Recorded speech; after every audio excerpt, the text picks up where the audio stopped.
All right, let's get right into it. Today, we're going to talk about one of the biggest financial puzzles out there, how to actually escape the middle class trap. Does this sound familiar? You do everything you're supposed to. You work hard, you put in the long hours, you get that paycheck, but for some reason, it just feels like you're stuck on a treadmill, running and running, but not actually getting anywhere. So, what is going on here? And you know, this quote, it just nails it. This is the absolute heart of the issue. It's not about effort. It's not about how hard you work. It's about whether you're pointed in the right direction. And today, we're going to unpack that idea and figure out why the path we're all told to follow might actually be a dead end. So first, let's really define the problem. We're calling it the middle-class treadmill. And I think you know exactly what that feels like. It's that feeling of having to run faster and faster year after year just to stay in the exact same spot financially. I mean, let's make this real. Meet Mr. Gupta. Now this could be anyone really. He did everything right. He crushed his exams, got a great, secure job, and worked his tail off for decades.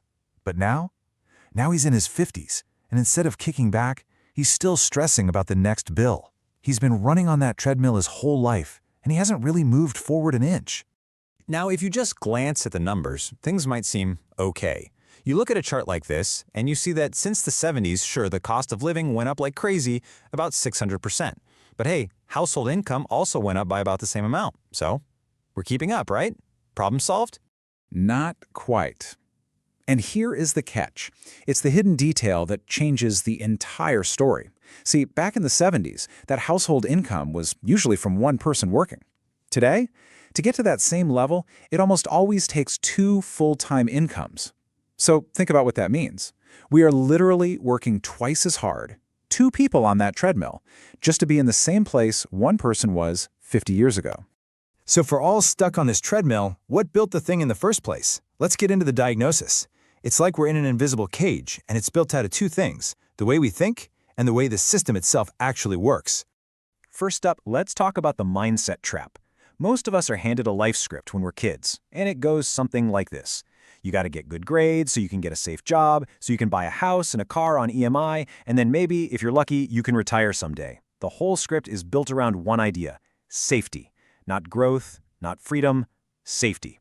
And a massive part of that script is something we can call EMI culture. It's just so normal now, right? Buy whatever you want today and just pay for it over the next few years. But what we don't realize is that it's kind of a trap. It's basically a promise that a chunk of every future paycheck you earn already belongs to someone else. It locks you in, and it makes the thought of taking a risk like starting a new venture absolutely terrifying. And if you need proof that this is a mindset problem and not just a money problem, look at this, it's wild. 70% of people who win the lottery go completely broke again in just a few years. Why? Because you can throw a ton of money at a broken mindset, but it won't fix it. The mindset will just burn through the cash. But look, it's not all in our heads. The system itself has its own traps, and the most powerful, most silent one is inflation. The money you work so hard to save in a bank account is constantly, quietly losing its buying power. Saving cash is like trying to climb up a down escalator. You're working, but you're slowly losing ground. And that brings us to how the corporate world is structured. There's this legal concept called fiduciary duty. All it means is that the people who run a company have a legal responsibility to make the most money possible for one group of people, the shareholders, the owners, not the customers, and definitely not the employees. You are at the very bottom of that priority list. So the system isn't broken. It's working exactly the way it's designed to work. It's designed to funnel rewards to the owners. And when you realize that, it leads to the most important question you can possibly ask. If this whole game is set up to reward owners, well, how do you become one? Okay, enough about the problem. We get it. The trap is real. Now, let's talk about the solution. Let's talk about the escape plan. Because this isn't about running harder on that treadmill. This is about getting off it completely and walking in a new direction. The very first step, the absolute foundation of your escape plan, has nothing to do with money. It's about knowledge. You can't escape a trap if you don't even understand how it works. Seriously, investing your time to learn about this stuff pays way better returns than anything else you can do. Okay, just look at this number for a second. 24,000 times. What on earth could possibly grow by 24,000x? It sounds completely made up, right?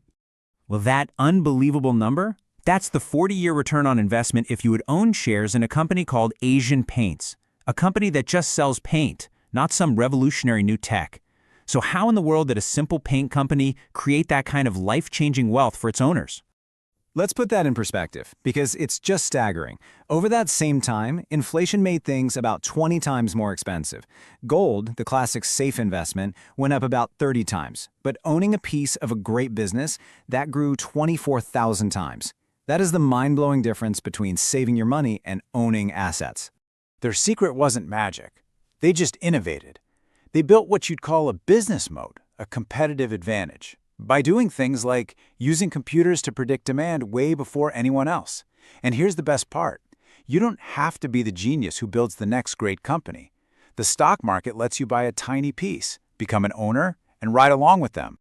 So what's the actual practical escape plan? It really boils down to 3 simple habits. Number 1, pay yourself first. Before you pay your rent, your bills, anything, automatically send at least 10% of your income into your investment accounts. Make ownership the priority. 2, start buying assets, not liabilities.